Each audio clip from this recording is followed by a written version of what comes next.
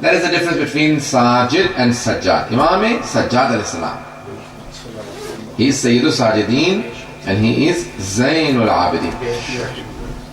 Many years ago there was an article in The Guardian in 1994, if I'm not mistaken, when the first translation of Sahifa Sajjadiyya came out in English by William Chittick. The journalist himself was given a copy of Sahifa Sajjadiyya and he read the book. In English, the name of that Sahifa Sajjadiyya is Psalms of Islam, because there are Psalms of David, which is Zabur in Arabic, Psalms of David. In the Bible, the Bible is a compilation of all three: Torah, Zabur and Injil. The Old Testament is Torah, Psalms of David is Zabur, and the New Testament is Injil. The Bible makes up of all three books. There are many ahadith that say Zabur Al Muhammad is Sahifa Sajjadiyya.